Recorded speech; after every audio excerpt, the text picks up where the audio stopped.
Hello and welcome to this video. Today we're going to be doing a stock analysis on AMD. Now AMD is just like Nvidia a graphics cards designer.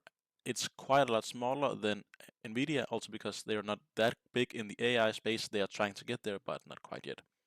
And as you probably know with Nvidia it has taken quite a beating over the past few months as well as AMD. It peaked out at right around 173, trading down all the way to 90, let's see, 96. So yeah, not doing that great at the moment. Now, the reason I highlight advanced micro devices or AMD today is because recently, as you might know, Intel, I'm just going to show you, their biggest competitor in the CPU index has been taking a beating relentlessly. Let's just do it in days. As you can see, it has just, all the way back from 2020, it has fallen a shit ton.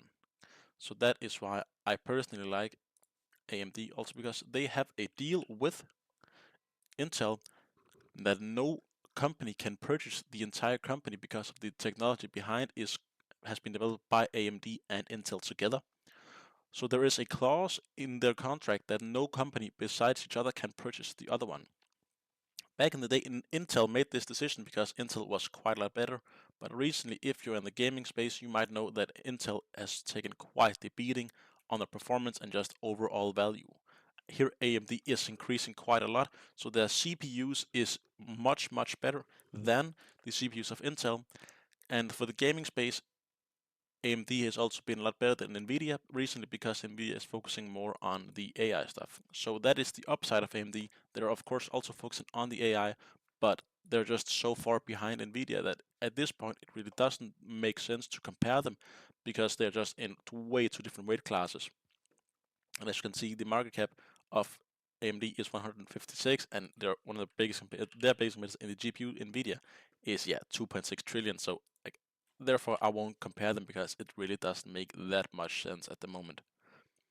Now, AMD is doing quite decently. As you can see, they are still beating or almost gaining their estimate EPS, earnings per share. So this fall doesn't really make that much sense since they are not that big in the AI space, and as you might know, the AI space has been taking quite a beating for some time now.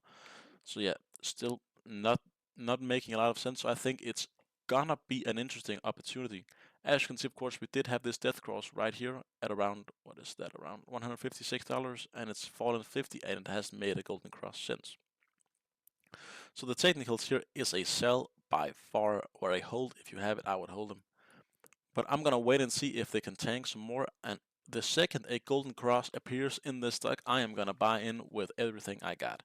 Not everything, but I think it's gonna be quite interesting to see once this sector rallies again. I think a lot of people are gonna get behind AMD simply because it is so undervalued. Now, as of course you see here, their income, it's not bad at all. They do decent margins, of course. Most of the time they make over $1 billion. We did have a bit of a slump in 23 because no one bought any, and of course in 24. But quarterly, as you can see again, they make decent margins. Sometimes it's almost up at 11 and 10, and sometimes we have 2.2. So yeah, it fluctuates quite a bit. Now seasonals, as you can see here, over the past 5 years, it hasn't really been that great, and that is of course because Nvidia has taken all the sunshine there is. So we have 3 years that are minus and 3 years that are positive. So yeah, the years that are positive are quite positive, and the years that are negative are relatively negative. Now, if we make it bigger, see more seasons, you can see it's a bit of a coin flip, to be honest, which is a bit sad. As you can see, some years we have a huge gain like this, and some years we take quite a big loss. As you can see down here, don't know if you can see it. In 2012, it was at minus 56.20%. So it's a bit of a gamble in that regard, but so yeah, the graph here, it is a bit of a high risk, high reward kind of stock, simply because of their competitors. But also, until recently, they were the underdog both in the CPU and the GPU space, and now they are the upper dog in the CPU, but still the underdog in the GPU space. So very interesting that they are kind of taking the lead over Intel, which is gonna get them probably a bit more recognition and probably also increase their revenue quite a bit. Now for the technicals here, they are beyond horrid. As you can see, the day is a sell, the week is a strong sell, and the month is also a sell. As you can see, just it doesn't really make that much sense. The momentum is nowhere near where it should be. So yeah, not that great at all. And also you can see over here in the moving averages, it's a sell. Simple moving averages, exponential, it's all horrible at the moment. So yeah, not that great. Analysts, as you can see here, just like me, are quite positive on the stock. Simply, I think this is because it is undervalued as hell. So as you can see, strong buy and holds. We only have one sell, which means that the typical analyst rating here is quite decent. Now, is it gonna go up to 225 within the next year?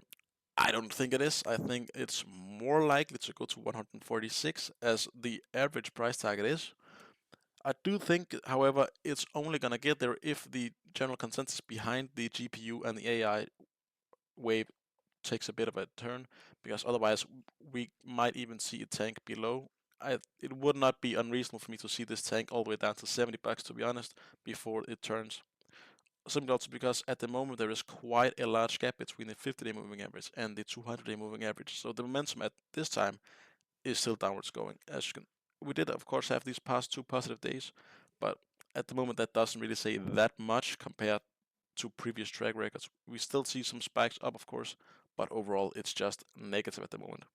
So I really wouldn't buy into this stock before we have a golden cross. You can also see in the RSI, it is downright terrible in this stock. It's down here basically all the time, and we have several dips, rarely any spikes. We did have one spike on the golden crosses here, of course, but rarely any up here. So yeah, not that great of an RSI either. So yeah, I'd say hold this stock if you already own it. If you don't own it, wait for the golden cross to appear. I would say check this maybe once a week. Once the golden cross has appeared, get in right away, and I would say it's going to be a nice profit in the long run. Now, if you did like this video, please don't forget to like and subscribe.